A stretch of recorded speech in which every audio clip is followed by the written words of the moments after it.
Texas recruiting has been on a heater, and we have plenty of reason to believe that won't be stopping anytime soon. The latest updates and things you need to know from the recruiting trail coming up on Locked On Longhorns. Intro.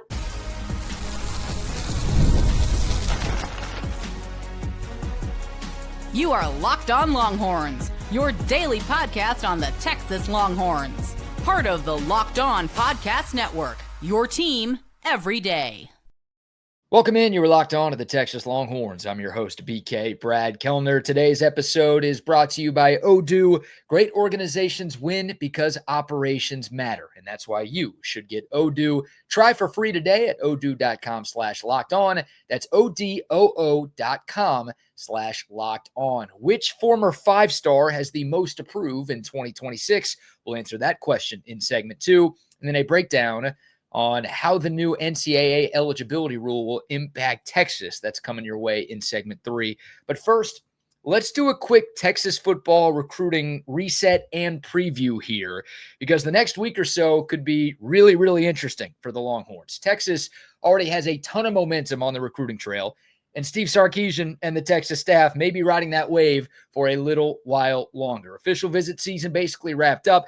Guys are going home. Families are talking things through. Coaching staffs are making their final pushes, and commitment dates are starting to stack up. And for Texas, there are several names to know and several timelines that are worth paying attention to. And all of these names that I'm about to mention, I feel pretty good about most, if not all, of these players eventually picking the Longhorns. Now, not all of these are locks. Unfortunately, recruiting is never that clean, but Texas has put itself in very good position with a handful of targets who are expected to announce their decision soon. And if Texas hits on these, this 2027 class could look a lot different by this time next week. We'll actually start with a 2028 name here. That's Neimann Lawrence, four-star quarterback out of American Heritage in Florida. He's expected to announce today. Texas is one of the finalists, along with Miami, Michigan, Notre Dame, and Texas A&M. Again, we're talking about a class of 2028 player here. So while Texas is still very much working through the 2027 cycle, this would obviously be a foundation piece for next year's class. That matters. If you followed recruiting, y'all know that quarterback recruiting works differently. If you can get your quarterback in early, you get a leader, and you also get a recruiter, someone who can start talking to receivers and offensive linemen and running backs and other targets, someone who can help shape the entire personality of the class. Texas has treated Lawrence like a priority for a long time. Steve Sarkisian and A.J. Milwee, they don't just throw quarterback offers around to everybody. They are selective. Lawrence has been one of their top guys for a while. He's been to Austin multiple times. He's camped in front of the staff, and the buzz heading into today's decision is very much in Texas's favor. Miami's in there. Again, Notre Dame and Michigan and Texas A&M are all there too. But if Texas is able to get this done, and I'm hopeful we'll get the good news later today, that would be a very nice early win for the 2028 class, and it lets Sark start building that class around a quarterback that he really likes. Back to the current 2027 cycle. Tomorrow, Junior Tuopo will announce his commitment, a four-star safety out of Alabama. Finalists include Texas, Alabama, Oregon, Indiana, and Auburn. This one has been really interesting because Texas was kind of working quietly on this one for a long time. The Longhorns weren't getting the most buzz early on in this recruitment, but behind the scenes, Texas kind of started to trend entering the summer. Tuopo took his official visit to Austin the weekend of June 5th through the 7th, and after that trip, he said himself that Texas was the leader. Obviously, good news. Now, he had follow-up trips to Auburn and Alabama, but as of now, those visits don't seem to have changed the top of his board. Obviously, a good sign for Texas. When you're recruiting an Alabama kid, Bama and Auburn are both always going to be in the mix, and you've got to survive those visits if they happen after yours. That home state pressure is real, but Texas seems to be sitting in a very strong position, and this is a player the Longhorns would love to add to their secondary. Tuopo, 6'3", 190 pounds, ranked as a top 20 safety in the class of 2027. Confidence feels high with this one. Then on Saturday, keep an eye on Montre Jackson, the cornerback out of Lakeview Centennial up in Garland in the Metroplex. This one looks like a Texas versus SMU battle. Speaking of Metroplex, The Longhorns have been in a good spot here for a while. They offered back in December. They've been at or right near the top ever since. Jackson took his visit June 12th through the 14th. He actually canceled an OV he had planned to Ole Miss this past weekend. That usually tells you something, usually a good sign. But SMU is still pushing. I wouldn't completely dismiss them. They won a corner. They've got money. They've been active, and they could make a strong push here. Now, Texas has been steady and consistent. The Longhorns have been viewed as the team to beat for a long time. This would be a nice in-state defensive back win, like John Meredith. You love the five-star headliner, but you need multiple corners. Montre Jackson would actually be the third corner in this class, along with the aforementioned John Meredith and Greedy James. 6 feet, 180 pounds, a four-star, and a top 30 corner in the class. Then on Monday, we have Jason Johnson, four-star defensive lineman out of Atascocita in the Houston area. Texas, LSU, Cal, and Vanderbilt, the four finalists here. This feels like a Texas-LSU battle, not a surprise considering those other two schools. A number of 27 and 28 recruitments feel like Steve Sarkisian versus Joey Freshwater, a.k.a. Lane Kiffin right now. Jason Johnson, this is one Texas fans should be watching very closely. The Longhorns have been trending here. Texas has been after him for a while. Jason Johnson loves Kenny Baker. He's gone on the record a couple of times and spoken very highly of Texas's defensive line coach, and we've talked about it a lot. Recruiting is relationship driven. These players want to know who's going to be developing them, who's going to coach them, who's going to get them ready for the next level.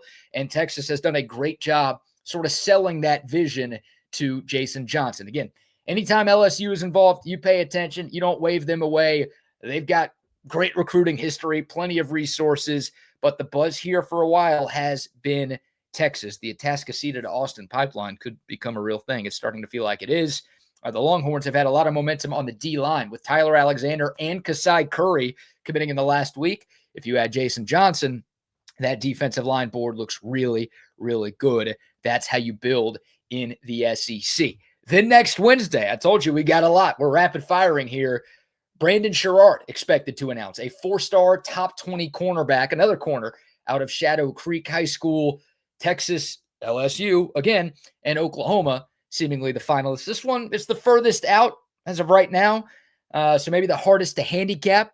Texas versus LSU is kind of what it feels like. LSU has pushed hard. Oklahoma has been involved. Texas has stayed in the fight. We'll see what happens with Montre Jackson. If he commits, maybe that changes things. If he doesn't, also could change things. Does Greedy James stay committed? How many spots does Texas really have? How aggressive does LSU get? Those are the kind of questions that make this recruitment a little more complicated. Sherrard's a player Texas likes. They offered. The staff wants him, but it would not shock me if LSU won. It wouldn't shock me if Texas won.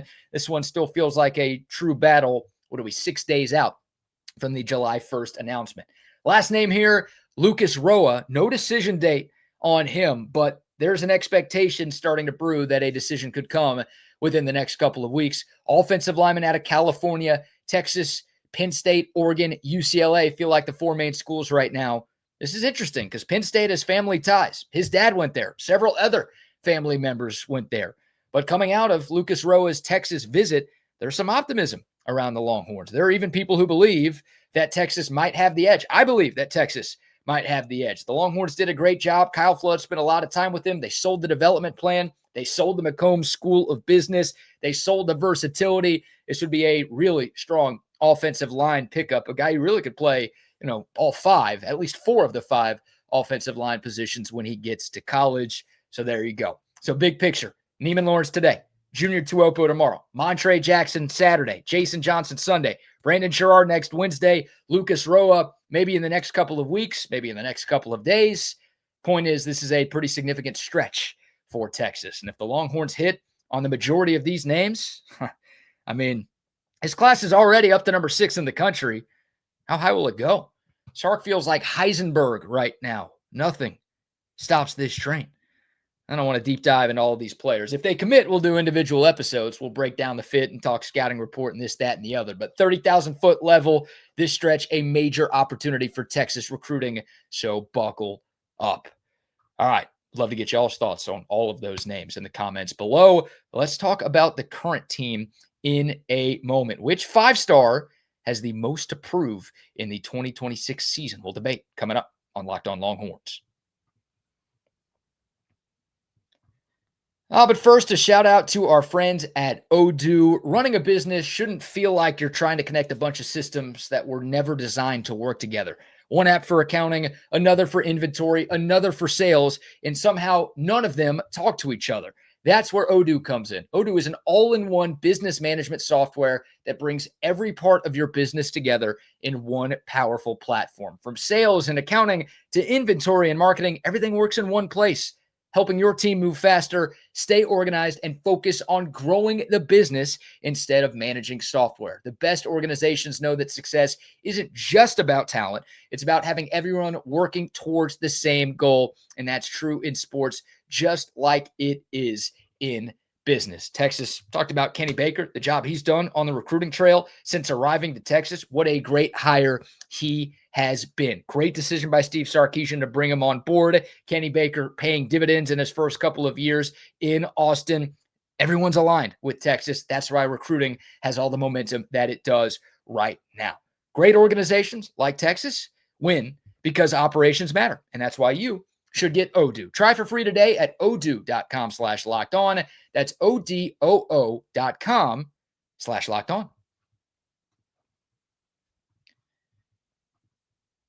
Welcome back. Locked On Longhorns, your team every day. Friendly reminder about the Locked On Everydayer Club. Another great way to support Locked On Longhorns and to support the Locked On Podcast Network as well, while also supporting yourself. Because if you become an everydayer, you're going to get every episode completely ad-free with no interruptions, plus access to a members-only Discord server. Think of it as a group chat with Texas fans all over the world. It's all $5 a month, the cost of one cup of coffee, or $50 for an entire year. Click the link in the show notes for more information. Thank you in advance. Let's have a debate here, shall we? Which former five-star recruit has the most to prove here in 2026? This is a really interesting question because Texas has recruited at such a high level under Steve Sarkisian that we're not just talking about one or two names. There are a lot of former five-stars on this roster. Some have already proven it. Some are still waiting. Some have flashed. Some have been hurt. The question here is not necessarily who's the best player. It's not who is the most talent. It's not even who is the highest ceiling. It's who has the most to prove this season. And I think you can make a case for several guys. The first name that popped up in my mind, Jonah Williams. Maybe the most obvious answer here. We've talked about him a lot because the talent is there. Whether it's football or baseball, this is one of the best pure athletes in the entire Texas athletics department. That's not hyperbole. That's how gifted this guy is. And when you look at him, you immediately understand why he is a five-star. Big frame, explosive, high-level athlete. But now the question is simple. When does the production come? And to be fair, it's not all Jonah's fault that he hasn't made an impact yet. He's just been injured. He hasn't had a clean path. And unfortunately, there's no way around it. His Longhorn career has been a disappointment. So 2026 is a huge year for him. Texas has some questions at safety. Jelani McDonald and Derek Williams feel like your two plug-in starters right there, but some depth questions there. Jonah Williams might be the most physically gifted answer to those questions. And when you think about what Will Muschamp likes to do defensively, you think about versatility and size and speed and aggressiveness and playmaking ability, Jonah Williams checks a lot of boxes. Like, I don't know if there's another safety on this roster with his athletic profile. That's why he's an easy candidate for this discussion. If he hits, he could change the defense. Former top 10 recruit in the country. But, and I can already hear some of y'all typing in the comments, rolling your eyes, shaking your head. We've heard about the potential for years. Years. Now he has to turn all of that potential into snaps, and then hopefully those snaps into production. He's top of the list. A lot to prove. Hopefully he can do it. Then there's Lance Jackson. We'll stick with the defense. I think this is a strong case too. Jackson, not just some developmental guy buried on the depth chart, former five-star edge, playing at a position where Texas needs answers. We know Colin Simmons is the starting edge on one side, but with him attracting all the attention that he does, I mean, opposing teams are going to slide protection. They're going to chip. They're going to build game plans around trying to slow down number one. That's going to create opportunities for the guy on the other side. Can Lance Jackson be that guy? That is the question. And also, I mean, is he a pass rusher? Is he a run defender? Is he an every down guy? We don't fully know. The pressure rate last season was a little over 10%. Not elite, but solid. Against the run, though, some of the grades not so great. I think of Ethan Burke, who's obviously out of eligibility. He was really good against the run. Not the flashiest edge in the country, didn't put up a bunch of sack numbers, but dependable, physical, set the edge, made Texas better. So what is Lance Jackson? Is he just a pass rusher? Hey, we'll take that. If he's a elite pass rusher opposite Colin Simmons, that's going to help the Texas defense. Is he a reliable run defender? Is he both? If he is, Texas has something. This feels like the year where those flashes, because we've seen some, they have to become identity. He's a candidate for me. Brandon Baker, how about him? This one, maybe less about hype because Brandon Baker started every game last year for the Longhorns, but he's really, really important. If the offensive line isn't better in 2026, then all of the other excitement we have about Arch Manning and Cam Coleman and Raleek Brown and Hollywood Smothers and these other explosive players doesn't matter. If the offensive line isn't good enough, then the whole thing gets harder. Brandon Baker, a big key of that. Obviously, moving from tackle to guard, the move made sense. I liked it, but now he has to play like a guy who's got starting experience in the SEC, which he does, but at a different position. There can't be this long buildup or learning curve for Brandon Baker. That O-line, especially the interior, has to be a heck of a lot better than what it was in 2025. They couldn't run up the middle, too much pressure in Arch Manning's face, and that's the worst kind of pressure when it comes right up the gut. Baker has to be a stabilizer. Doesn't have to be perfect, but if he can look like a 5-star, that would really, really help. If he can, and I know it's kind of the whole offensive line that needs to be good, but if he can be a big part of that, then this offense can reach its full potential. If not, we'll be having the same conversations we had last year this fall, and nobody wants that. Justice Terry, another name that I thought of. Probably the most interesting one here because it's partly about Texas, but also about the larger recruiting statement, if you will. Remember, Justice Terry's from Georgia, 5-star. Georgia really wanted him. He left the Bulldogs' backyard and came over to Bevo's house, chose Texas over the in-state Dogs, and everyone remembers that recruitment. Georgia fans remember it. Texas fans remember it. Other recruits remember it. Okay, what does that look like on the field? Terry has the talent. Another former top 10 recruit in America. We're not doubting that. He's got an incredibly high ceiling, and my goodness, if he can reach that ceiling, he is a special player. But he also has dealt with some nagging injuries, so hasn't been dominant yet, in large part because of that. But if he's healthy this year, it would really help if he could be a disruptive force, whether it's on the interior or a little bit on the edge of the Texas defensive line. They have other options, so he doesn't have to be awesome for this defensive front to be really good. But if he can be disruptive, look, this is a team with national championship goals. If Justice Terry is playing his best football, that's going to push this Texas defense to another level. Also going to help on the recruiting trail, too, because if a Georgia kid leaves home, comes to Texas, and develops into a superstar, that's powerful.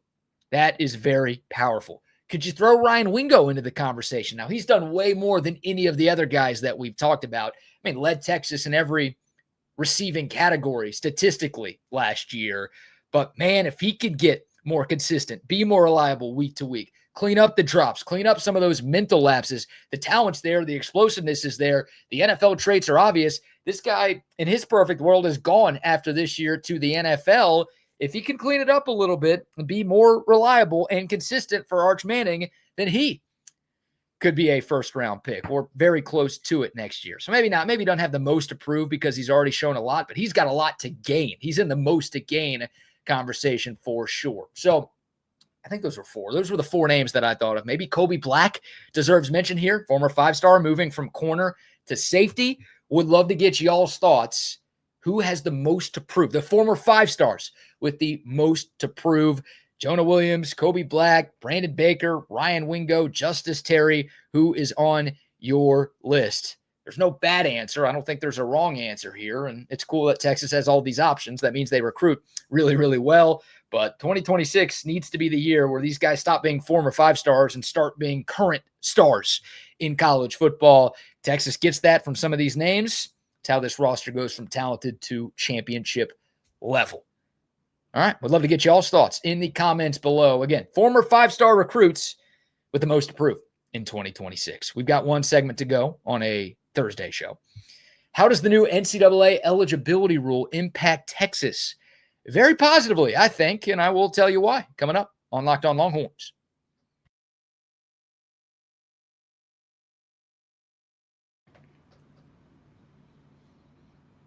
All right, welcome back. Locked On Longhorns, your team every day. Let's talk about a pretty massive NCAA change. Earlier this week, it was announced that the NC2A is moving towards a new 5-for-5 eligibility model. For those who maybe haven't done a ton of research on this topic, and man or woman, we've got changes to college sports happening like every day. So I don't blame you for not researching every single thing that happens. This is one of those that might not sound super exciting on the surface, but I will tell y'all, this 5-for-5 thing could be a really big deal for the entire Texas athletics department, not just football or basketball or the big three, the entire thing. The new model is pretty simple. Every college athlete gets 5 years of eligibility. No old school red shirts, no more worrying about whether playing in one game burns a year, no COVID years, no gray shirts, no more 28, 29-year-olds playing. 5 years to play 5. And the clock starts either when the athlete first enrolls in college or at the beginning of the academic year after their 19th birthday, whichever comes first. That's the new world. And when you look at Texas athletics as a whole, this should be a net positive. The schools that benefit the most from this kind of rule are the schools that recruit well, develop well, and retain talent. And Texas does all of those things at an elite level. I mean, this is the best athletics department around the country. It's not burnt orange bias. Texas has won 5 of the last 6 Directors' Cups, including the one in the 25-26 academic year. Longhorns are stacking national championships and conference championships across multiple sports. Elite coaches, elite resources, elite NIL infrastructure, elite facilities. So when you give every athlete an extra year of eligibility, the programs that are already strong, like Texas, should be in a clear position to take advantage. Let's start with baseball and basketball. We're going to go through a few of these sports here and how it benefits. This changes the old redshirt framework in a real way. In the past, especially in baseball and basketball, if a player appeared in a game, that could cost him an entire year of eligibility. Now, you don't have to worry about that. It's much more straightforward. You get 5 years to play 5. That creates clarity. That helps with roster planning. For baseball, the very best players are going to leave and go pro early. That part probably isn't going to change. But everyone else on the roster, junior and senior transfers suddenly become more real and more valuable because you're not just getting an older player with experience. There's going to be a lot less rent-a players in the portal. You'll be getting guys with multiple years of eligibility left. That matters. And for Jim Schlossnagle, who is constantly trying to balance high school recruiting and draft risk and portal needs and roster turnover, this gives Texas more options. The Longhorns are still going to try to sign elite high school classes and develop freshmen into stars. We've seen that with Volantis and Pac-Man and Sam Cozart. But now when Texas goes to the portal, might be able to find more proven players with more eligibility left. Again, less rentals. Men's basketball, same thing. I think it could change roster construction for Sean Miller. You might see Texas take shallower high school classes, I guess lower quantities, probably a more normal way of saying it, maybe 1 or 2 high school pieces, and then find a bunch of veterans who have multiple years of eligibility. Because if a transfer has already proven that he could play at the college level and he's got eligibility, multiple years of eligibility left, that player becomes much more valuable. So that helps the current roster too. I mean, you think of like Bo Ogden and Joe Sterling, 2 of the freshmen that Texas just signed. Those guys aren't viewed as one and dones. They might be able to play 5 full years at Texas without worrying about red shirts or waivers. Development is great. Sean Miller is a great developmental coach. Most of the coaches at UT are great developmental coaches. That's going to benefit them. Women's basketball could be interesting because the WNBA has its own age and eligibility rules. Players generally have to be 22 or 4 years out of high school to enter the WNBA draft, so that's not going to change. But if you're a really good senior at Texas and you might not be a super high pick in the WNBA draft, like Rory Harmon could have been a great example of this. She comes back to Texas for another year, make good NIL money, compete for a national championship, keep developing, build your brand. I care about women's college hoops more than I care about the WNBA. I care about Texas softball more than I care about the AUSL. No disrespect. Like some of these women's sports, some of the Olympic sports, you've got a bigger profile. You can make more money. You could be more famous if you stay in college. Like that's a real thing.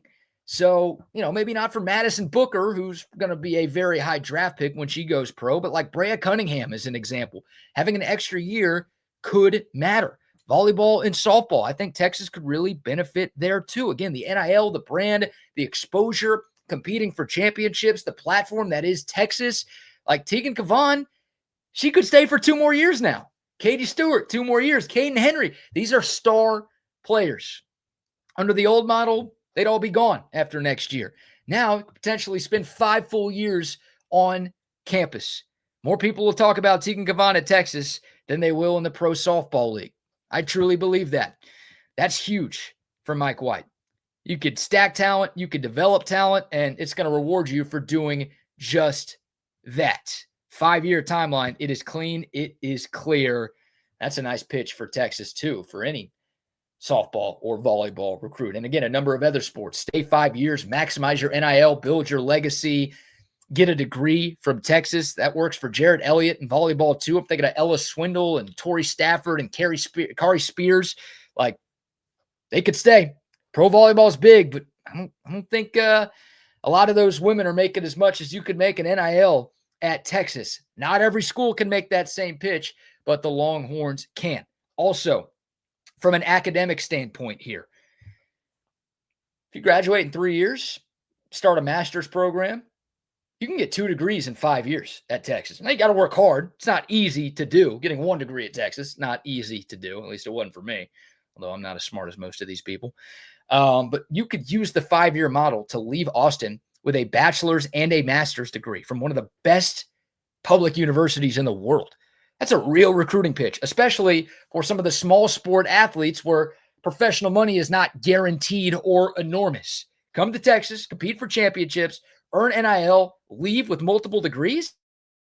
It's a pretty good sell right there. So, bottom line, the 5-for-5 rule is going to change everybody and everything in college sports. It simplifies eligibility, changes the value of transfers, gives veteran players more appeal. It rewards programs that retain talent. And I think Texas should be one of the biggest winners here because they're already built for this. Again, just gave a bunch of examples of players who could now stay in burnt orange longer because of this new rule. And that's obviously going to help the Longhorns compete at the highest level. So this rule matters, not just for one team, not just for football, but for the whole 40 acres. The rich might get richer here. And again, 5 of 6 Directors' Cups. I'd argue Texas has the richest, athletics department in college sports right now. This will only help the Longhorns moving forward. So I love it. And would love to get y'all's thoughts on the new 5-for-5 rule that was just passed earlier this week. All right. That'll do it for this one. If you made it this far, number 1, God bless you. Number 2, please remember to like, subscribe, share, leave a comment, rate 5 stars, all of those great things.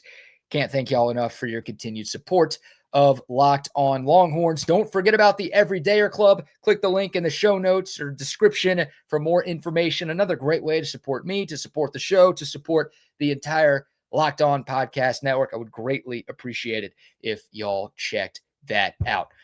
Plenty more recruiting conversation throughout the course of this week and so much more. Don't go anywhere else for your Texas Longhorns content. We've got everything you need right here. But that'll do it for this one. Thanks again for tuning in. Until next time, horns up, mics off. We'll see y'all soon. This is Locked On Longhorns.